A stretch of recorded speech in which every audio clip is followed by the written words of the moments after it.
नहीं मिलता है, जो गिरफ्तारी नहीं होती है, तो हम लोग राष्ट्रीय जनता दल के एक एक सिपाही सड़क पर उतरेंगे, क्योंकि इसको दबाया जा रहा है। सरकारी तंत्र के द्वारा, सरकारी राजनेता के द्वारा इस हत्या को आत्महत्या करार दिया जा रहा है। यह बहुत निंदनीय है और सरकार कहीं न कहीं सरकार के तंत्र के द्वारा, सरकार के दबाव में पुलिस प्रशासन यहाँ पे काम कर रही है, यहाँ के डॉक्टर मेडिकल भी काम कर रही है। हम इसकी घोर निंदा करते हैं और राष्ट्रीय जनता दल पूरी तरह इस पीड़ित परिवार के साथ खड़ा है।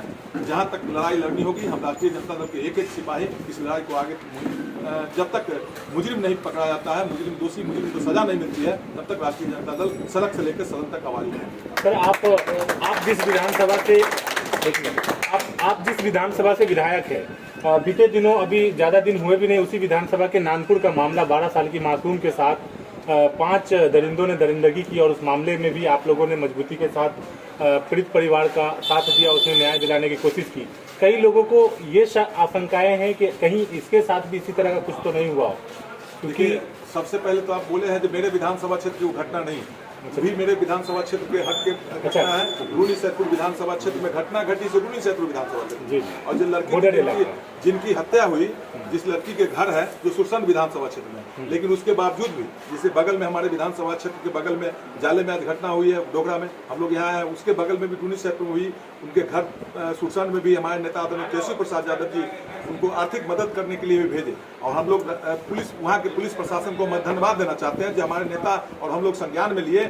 अविलंब 5 अभियुक्त को नामजद नहीं था, वहाँ नामजद अभियुक्त नहीं था, अननोन FIR था, उसके बावजूद भी वहाँ के एसपी ने त्वरित कार्रवाई कर हमको बता 24 घंटा के अंदर हम लोग के राष्ट्रीय जनता दल के सभी विधायक और हमारे नेता आदरणीय केशव प्रसाद यादव जी के टेलीफोन बात करने के बाद वहाँ एसपी ने हरकत में आया और सभी मुजरिम को तुरंत 5 मुजरिम को हिरासत में लेकर नामजद कर और उसको जेल के सलाखों के पीछे भेजा गया।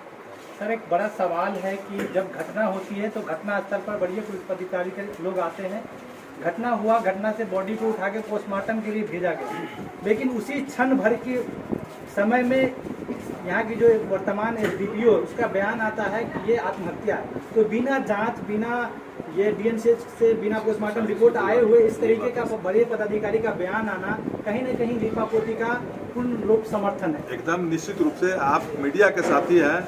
जब पोस्टमार्टम रिपोर्ट के लिए, पोस्टमार्टम के लिए गया और 1 घंटे के बाद SDPO का बयान आता है जो आत्महत्या है, यह कहीं न कहीं लीपापोती की बू आती है और उसको जो संदिग्ध, जो अभियुक्त है, उसको बचाने के लिए यहाँ के पुलिस प्रशासन, यहाँ के मेडिकल ऑफिसर कहीं न कहीं सरकार के दबाव में आकर मुजरिम को बचा रही है। हम राष्ट्रीय जनता दल के लोग इसको सड़क से लेकर सदन भी खुल रही है, वहाँ पर जब तक मुजरिम को गिरफ्तारी नहीं होती है, मुजरिम की सजा नहीं होती है, हम राष्ट्रीय जनता दल के एक एक सिपाही अपने नेता आदरणीय केशव प्रसाद यादव जी के नेतृत्व में इसके हक की लड़ाई, इंसाफ की लड़ाई हम लोग लड़ेंगे। बावजूद उसके जब उसका बयान सोशल मीडिया पे वायरल होता है, तो जिस चैनल के माध्यम से वायरल होता है, उस चैनल के पत्रकार को बुलाकर थाने में उसको तरह तरह की धमकी देती है और जबरन वीडियो को डिलीट भी कराया जाता है। तो क्या पत्रकार की जो आज़ादी है उसको भी अब छीन ली जाएगी? या देखिए, इस सरकार में, NDA की सरकार में कोई लोग स्वतंत्र रूप से किसी को काम करने नहीं दिया जा रहा है, चाहे वो मीडिया के लोग हो, चाहे सरकार के लोग हो, सरकार में जो अफसर है उनको सरकार ने कहीं न कहीं सरकार के दबाव में गलत निर्णय ले जाए।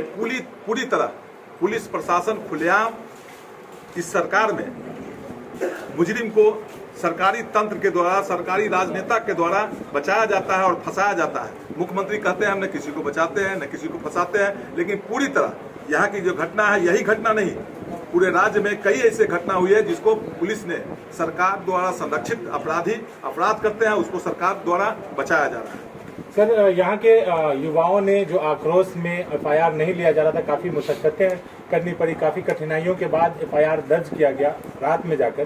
तो इस बीच युवाओं ने और यहाँ के ग्रामीणों ने जो आक्रोश जताया, तो अब प्रशासन के द्वारा उन्हें तरह तरह से ये बातें कही जा रही है कि उन सबको चिन्हित करके FIR किया जाएगा, जिससे युवाओं में और गाँव के लोगों में काफ़ी दहशत का माहौल है। देखिए, इस ढंग की धमकियां खास करके पुलिस प्रशासन के लोगों के द्वारा दिया जा रही है। हम आपके माध्यम से पुलिस प्रशासन को भी कहना चाहते हैं, सरकार आती और जाती रहती है और पुलिस के अधिकारी जो लोगों को धमकाने का काम करते हैं, मैं उनको आपके मीडिया के माध्यम से कहना चाहता हूं, आप धमकनाई बंद कीजिए। लोकतंत्र में, जमहूरियत में अपना हक मांगने के लिए, अपनी मांग करने के लिए लोग स्वतंत्र है और उसको अगर अधिकारी के द्वारा पुलिस प्रशासन धमका रहे हैं, ये गलत कर रहे हैं, हम राष्ट्रीय जनता दल के लोग उसको छोड़ेंगे नहीं। वो पुलिस प्रशासन के लोग कान खट के सुन ले। सरकार आती है और जाती रहती है, पुलिस के काम है, अधिकारी का काम है निष्पक्ष रूप से जांच करना। किसी का सरकार रहे, वो निष्पक्ष रूप से दोषी को सजा देनी चाहिए। पीड़ित परिवार और यहाँ की जनता से क्या आश्वासन होगा? हम सभी लोग से, यहाँ के लोगों से आग्रह करते हैं कि आप सभी लोग जो पीड़ित परिवार है उनके साथ रहिए। हम लोग भी साथ खड़ा है।